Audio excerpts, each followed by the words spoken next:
2023 has just began and I'm hearing everybody say new year, new me, but sometimes people don't know what steps it actually takes to create a new version of yourself for the year. So in today's video, I'm going to be giving you tips on how to create a new and even better version of yourself for the academic year.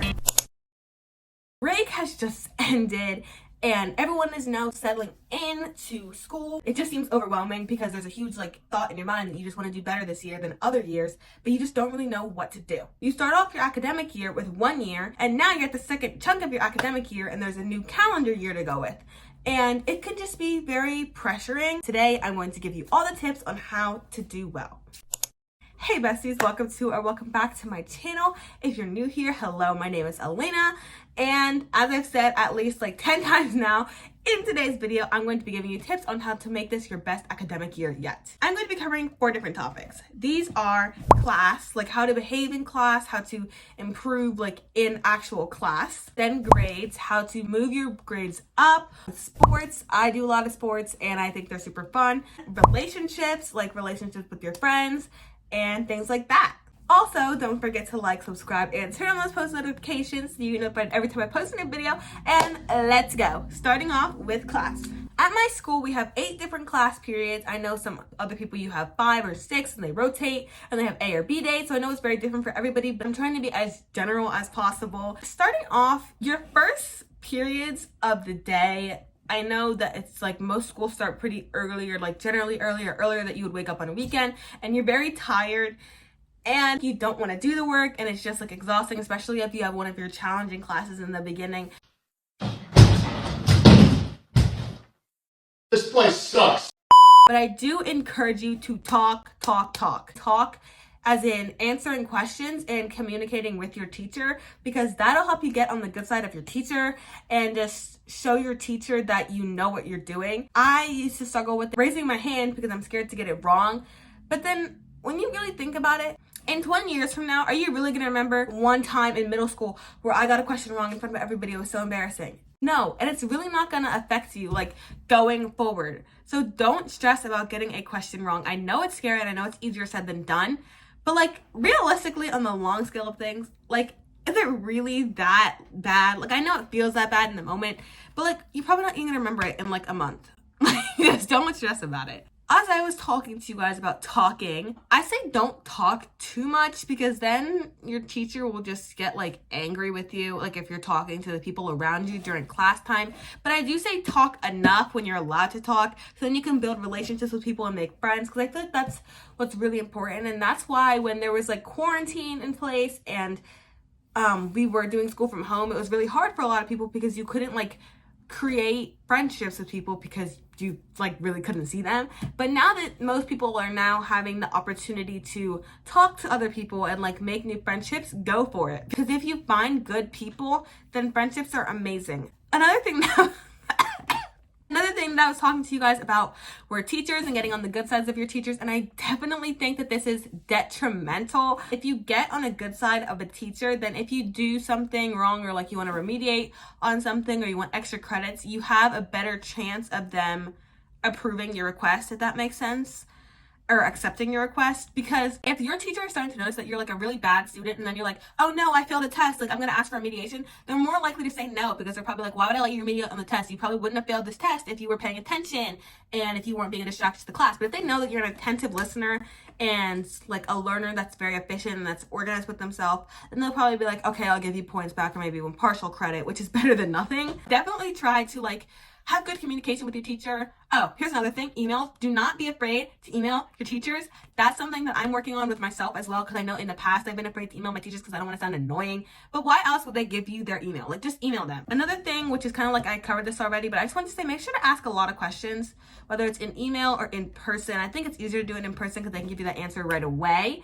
But I definitely say just ask your teacher questions. If there's anything that you need to know, literally just ask and they'll give you an answer. And last thing is, while you're in class, if your teacher tells you there is an assignment that you need to do, grab an agenda book and write down that assignment. Even if you don't have an agenda book, get a piece of paper. I know a lot of my friends have Google Docs like called homework plans for each day, and they just type whatever they have for homework. And that definitely makes things easier, because when it's time and you get home and you need to do your homework, you don't want to be stressing, oh, I can't remember this. Or the next day you come into school and your teacher is like, where's your homework? And you're like, I didn't do it because I didn't know. Don't be suspicious. Don't be suspicious.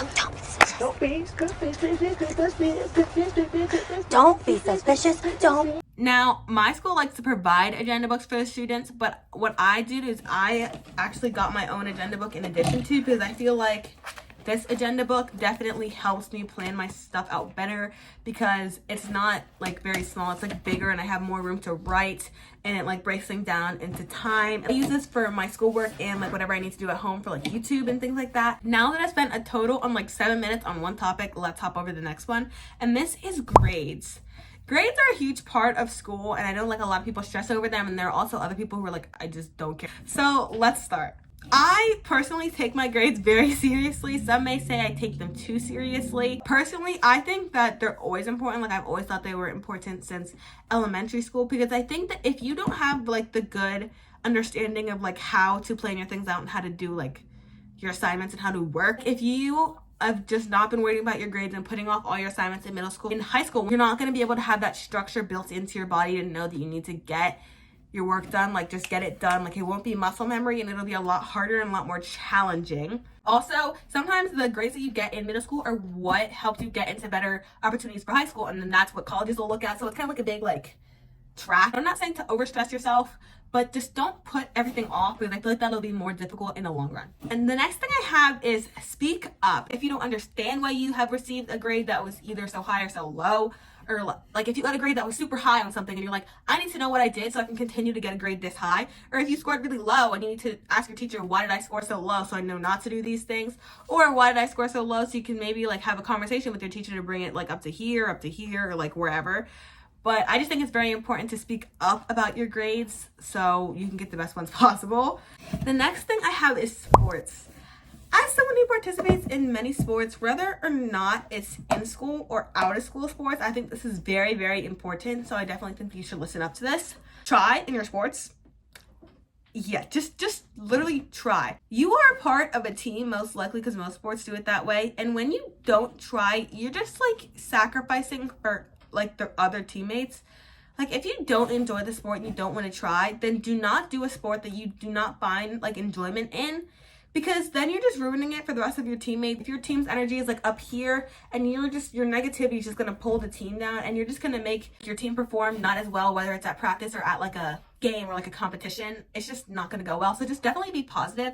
And this can go for any after school activity. Like, it doesn't necessarily have to be a sport or just anything. Just even in school, just like try to be positive and just try. Just try. T-R-Y, try. Next is, although I say try in sports, don't like stress too much about sport. Don't push yourself so hard that you're just like having breakdowns about your sport, because then you're not gonna love it. It's gonna feel like just like a load of work instead of just like something fun after school that I like to do, that I like enjoy. So try really hard, but don't try so hard that you just like can't function. Be respectful to your teammates, be respectful to your coach, but especially your coach, because your coach can determine if you get kicked off the team. So definitely be very respectful. Also, aside from coaches, there are these things called captains, and this year I did cheer and I was actually the captain. I wanted to share with you like some of the things that I think might have been why I got voted to be a captain. There's a total of 3 captains on the team, and I got the most votes for captains, and I think mainly reason was because I was a good example for everyone else, because I know that I had a lot of cheer experience and other people may not have had that. So I was making sure to be loud, to keep my arms clean, to make my stunts look nice, and to just be kind to everybody. And when you're correcting someone, make sure that you're correcting them as constructive criticism and not literally beating them down. So here's an example. Say, hey, that was really good, but maybe next time squeeze your arms more, and remember to have your arms facing this way and not this way. Don't be like, that was awful, your arms are the wrong way, your legs are not squeezed, it was just really awful. Do not be negative like that, because then nobody's going to want to be around you, and you're not going to have a good relationship with your team. And having a good relationship with your team is honestly what makes teams do well and thrive. The last thing I wanted to say is, when you're talking about trying out for a sport, if you don't make a team for something, do not beat yourself down about it. Do not quit a sport because you didn't make a team for it, because there are always so many other opportunities in school, out of school, clubs, whatever it is.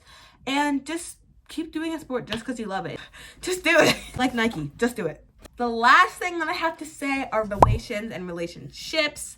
3 words. 3 words that you need to keep in your mind when we're talking about friendships. People are fake. People are fake. People, fake. People equals fake, okay? People are fake. Oh my god, I love your skirt. Where did you get it? It was my mom's in the 80s. Vintage. So adorable. Thanks. That is the ugliest effing skirt I've ever seen.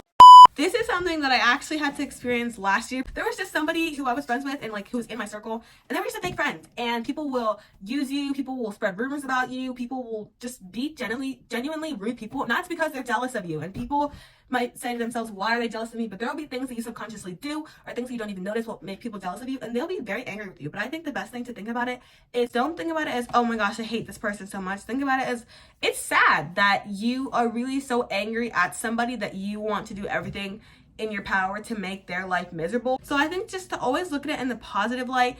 And if you're in drama with somebody, do not like make it a big deal. Do not get other people involved. What I did is I literally just didn't worry about it. I pushed it to the side. I kept doing my thing. I kept hanging out with other friends, because that's also a good thing, is have a lot of friends. And I'm not someone who's ever in drama. Like, aside from that, I've never been in drama because it was just that one person. Just talk to everybody, be chill with everybody, and just be kind to everybody. Don't start unnecessary drama, please. Like, you're always gonna get caught up in it. I'm sorry to break it to you. Like, there's no way to avoid it. But you don't have to be the person who causes it. Just don't start drama, please. The next thing I have to say is to express yourself in a friendship. I know it's very awkward, but if you feel that someone is just being rude to you or not putting equal effort into the friendship or is just not being helpful or is lying to you, literally just beep, beep, beep, put up a FaceTime call, talk to that person, have a conversation with them. If the friendship ends up getting worse after the communication and not better, then it was not meant to be. You can tell, because you should have someone that you're open to communicate with in a friendship, and that you shouldn't be like afraid of communicating with them. Like, of course it's gonna be awkward, but like if it ends up if it ends up worse instead of better, then not it. That is all for today's video. I feel like I just blabbed to the point that I'm dehydrated.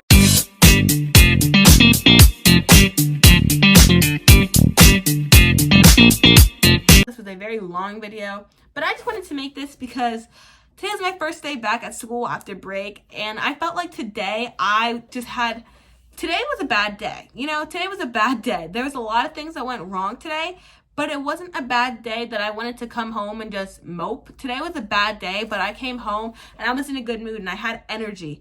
And after something bad would happen, what I used to do was I'd just be upset about it for like the rest of the day, and it would mess up the rest of my day. But today I was like, well, something bad happens, it's fine. Move on to the next thing. Well, something bad happened, it's fine. You just keep going. And I think with like all of these things that I said, just having a positive mindset with yourself, things don't matter as much. Like, there's a lot of things to be stressed about with school. Like, I have tests coming up and I don't understand some of the things that are going to be on my test. But that's good because I know how to communicate with my teachers and I know how to email them. So that takes one thing off my chest. I have a sport coming up soon and like things that are going to start soon. But it's okay because I know that I don't have to overwork myself, but I still am going to try my best. And I just think that just little things that you don't even notice that you're doing and thinking of and putting in your mind to make things be like better in general just really help improve a school year. And that is all for today. I hope you guys enjoyed it. If you did, don't forget to like, subscribe, and turn on those post notifications so you get notified every time I post a new video. And that is it. Bye, besties.